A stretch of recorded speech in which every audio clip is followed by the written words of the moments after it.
Eh bien oui, parce que Jésus est le vainqueur de la mort, il peut être, pour tous ceux qui se confient en lui, la solution face à la mort.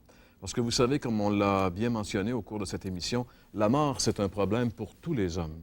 Quelqu'un a dit que c'est d'ailleurs la plus démocratique de toutes les expériences. Et notre destinée éternelle dépend de la réponse que nous donnons à cette parole que Jésus a affirmée et que l'évangéliste Jean nous ramène dans l'Évangile selon Jean, chapitre 8 et le verset 24, où Jésus déclare « Si vous ne croyez pas qui je suis, vous mourrez dans vos péchés. » C'est une déclaration assez fracassante de Jésus. Jésus dit « Si vous ne croyez pas qui je suis, vous allez mourir, mais vous allez mourir dans vos péchés. » C'est-à-dire que vous allez mourir dans votre culpabilité et que vous devrez affronter un Dieu qui est 3 fois saint, recouvert de vos propres péchés.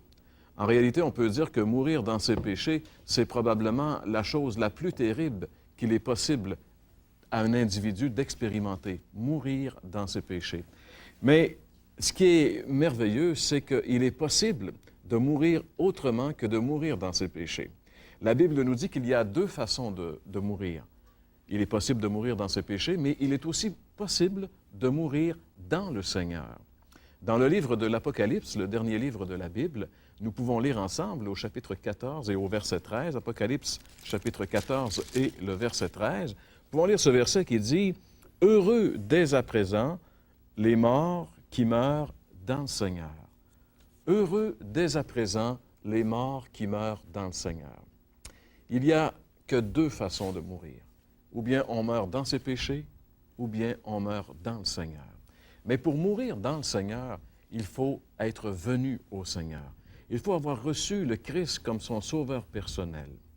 L'avez-vous déjà reçu? Avez-vous la vie éternelle?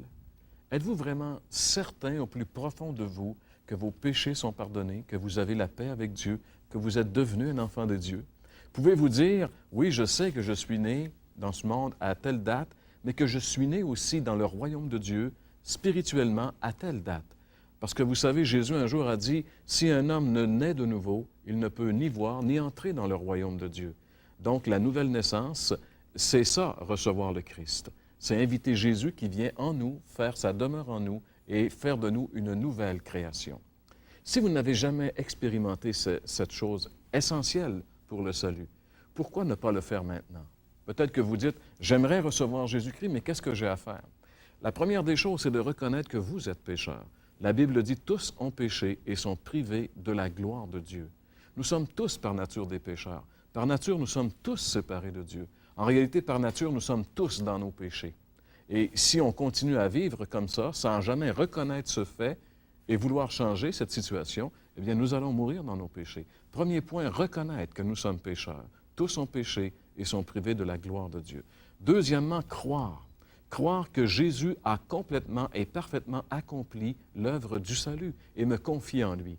La Bible nous dit, Dieu a tant aimé le monde qu'il a donné son Fils unique afin que quiconque croit en lui ne périsse pas, mais qu'il ait la vie éternelle. Dieu nous a aimés.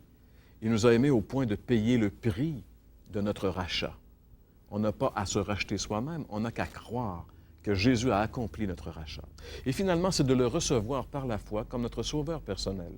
La Bible dit dans l'Apocalypse, chapitre 3 et le verset 20, « Je suis à la porte et je frappe. » Jésus dit, « Je suis à la porte et je frappe. Si quelqu'un entend ma voix et ouvre, j'entrerai chez lui et je souperai avec lui. » À nouveau aujourd'hui, à l'instant même, Jésus frappe à la porte de votre cœur.